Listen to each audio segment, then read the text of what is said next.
आप सभी को जय श्री राम। आज हमारा विषय है रस। आज हम रस के अभ्यास प्रश्न देखेंगे। पहला प्रश्न है, किस रस को रसराज कहा जाता है? श्रृंगार रस, वीर रस, हास्य रस और इसमें से कोई नहीं। इसका सही आंसर है श्रृंगार रस। दूसरा, शोक किस रस का स्थायी भाव है? शांत, करुण, हास्य और वीर रस। इसका आंसर होगा करुण रस। अब अगर जग असार संकट मुनि नाना बिकल बिरल चित साधु समाना पंक्तियों में कौन सा रस है? इसमें शांत रस होगा। अब हम किसमें कैसे रस पहचाने, रस कितने प्रकार के होते हैं, इसको हम अगले वीडियो में पढ़ेंगे। पहले हम इसके अभ्यास प्रश्न करते हैं।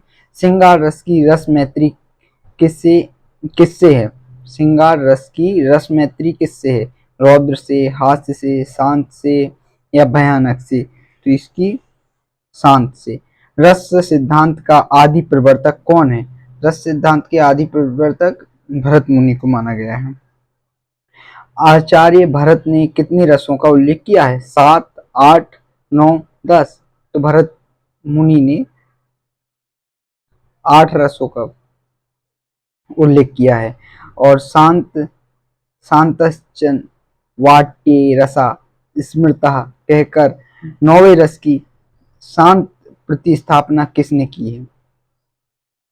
दंडी, भानुदत्त, उद्धत भट्ट और पंडितराज। इसका आंसर होगा उद्धव भट्ट। वाक्यम रसात्मक काव्यम कथन किसने कहा? आनंदवर्धन,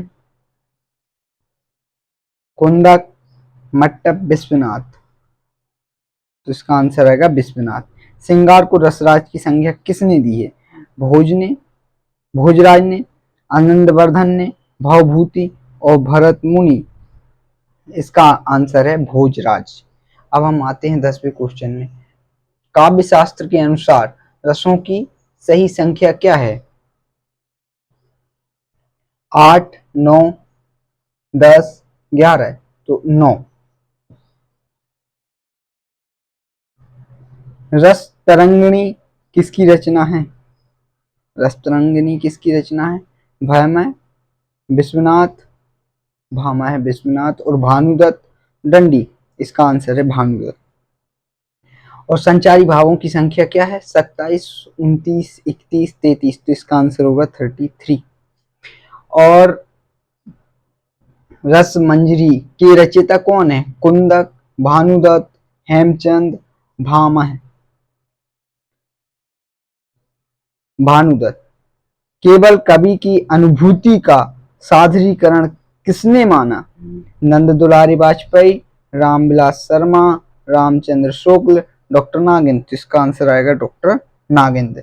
और केवल आलम्बन का सादरीकरण किसने माना? केवल आलम्बन का सादरीकरण किसने माना? रामचंद्र शुक्ल, डॉक्टर नागेंद्र, भट्टनायक और भट्टतोत। इसका आंसर आएगा रामचंद्र शुक्ल। कौशिकी वृत्ति से संबंधित रस है वीर, करुण, श्रृंगार और अद्भुत। इसमें श्रृंगार ही दिख रहा है। इसके बाद आते हैं केशवदास ने अपनी किस रचना में रस का विवेचन किया है? केशवदास ने किस रचना में रस का विवेचन किया है? तो रसिक प्रिया। इसका आंसर आएगा। अनुभाव की संख्या कितनी? अनुभाव की संख्या 4 होती है। इसके बाद आते हैं निर्जन नटी नटी तूनी लजियाबे और छिन रिसाई छिन सेन बुलाबे। इसमें कौन सा है? तो इसमें संयोग श्रृंगार आएगा। फिर आचार्य भरत ने सर्वाधिक सुखात्म रस किसे माना है? हास्य रस सबसे सुख देने वाला। करुण रस के देवता हैं, करुण यानी दुख देने वाले, तो इसको यमराज को माना गया है। करुण रस को यमराज की उपाधि किसने दी थी? अब इनको यमराज की उपाधि किसने दी थी? तो भव विभूति ने दी थी। माया को रस घोषित करने वाले आचार्य हैं भानुभट्ट, रुद्रट, भामय मट्टप, इसका आंसर होगा भानुभट्ट। मज्जा, मांस, रुधिर, पतिरानी और सूनी मिचली कई होई निसारी निहारे, इसमें कौन सा रस होगा? हाँ, विभत्स रस होगा इसमें। फिर विभत्स रस का स्थायी भाव क्या होता है?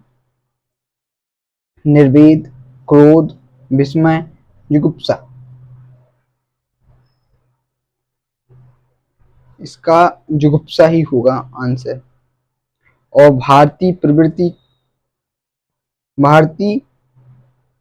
वृत्ति का किस रस से संबंध है? अद्भुत रस से। इसके बाद आते हैं सर्वाधिक प्राचीन संप्रदाय कौन सा है? तो रस का ही संप्रदाय सबसे प्राचीन है। रीति, रस, विकृति, अलंकार, इसमें आंसर आएगा रस।